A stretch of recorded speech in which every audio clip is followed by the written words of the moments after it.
ഇറാന് നേരെ അമേരിക്കയും ഇസ്രയേലും സംയുക്ത ആക്രമണം യുദ്ധം തുടങ്ങിയതോടെ ലോകം യുദ്ധഭീതിയിലായിരിക്കുകയാണ്. ലോകം മൂന്നാം ലോക യുദ്ധത്തിലേക്ക് പോകുമോ എന്നതാണ് എല്ലാവരും ഉറ്റുനോക്കുന്നത്. ഇസ്രയേലിനൊപ്പം അമേരിക്കയും കൂടി ചേർന്നതോടെയാണ് രാജ്യങ്ങൾ തമ്മിൽ വിഘടിച്ചത്. ഇസ്രയേലിനും അമേരിക്കയ്ക്കും പൂർണ്ണ പിന്തുണയുമായി Britain, Germany, France, Canada, Australia അടക്കം ലോക രാജ്യങ്ങൾ രംഗത്തെത്തി കഴിഞ്ഞു. തങ്ങൾ ആക്രമിക്കപ്പെട്ടതോടെ ഗൾഫ് രാജ്യങ്ങളാകെ ഇറാനെ എതിരെ നിന്നു.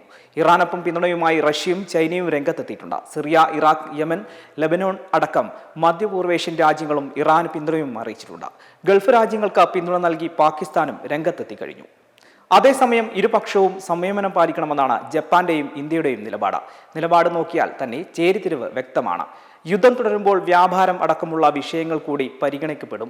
എണ്ണയും ആയുധവും അടക്കമുള്ള കച്ചവട താല്പര്യങ്ങളും വരും. പൊട്ടിത്തെറിയിലേക്ക് കാര്യങ്ങൾ പോയാൽ ലോകം ഒരു മൂന്നാം ലോക മഹായുദ്ധത്തിലേക്ക് പോകുമോ എന്നതാണ് ആശങ്ക ഉയർത്തുന്നത്. അതേസമയം പരമോന്നത നേതാവ് ആയത്തുള്ള അലി ഖമേനിയുടെ കൊലപാതകത്തിന് പ്രതികാരം ചെയ്യുമെന്ന് ഇറാൻ വ്യക്തമാക്കി കഴിഞ്ഞു. ഇസ്ലാമിക് റിപ്പബ്ലിക്കിന്റെ ചരിത്രത്തിലെ ഏറ്റവും ക്രൂരമായ ഈ ആക്രമണത്തിനുള്ള തിരിച്ചടി ഏത് നിമിഷവും തങ്ങളുടെ ഭാഗത്തുനിന്നുണ്ടാകുമെന്നാണ് ഇറാന്റെ ഐലൻഡ് റവല്യൂഷണറി ഗാർഡുകളുടെ മുന്നറിയിപ്പ്. അമേരിക്കയെയും ഇസ്രായേലിനെയും ലക്ഷ്യം വെച്ചാണ് ഭീഷണി. ഈ കൊടും കുറ്റകൃത്യത്തിന് പകരം ചോദിക്കാതെ പോകില്ലെന്നും ചരിത്രത്തിലെ ഏറ്റവും വലിയ തിരിച്ചടി അമേരിക്കയ്ക്ക് നൽകുമെന്നും ഇറാനിയൻ ഭരണകൂടം പ്രസ്താവനയിലൂടെ വ്യക്തമാക്കി കഴിഞ്ഞു.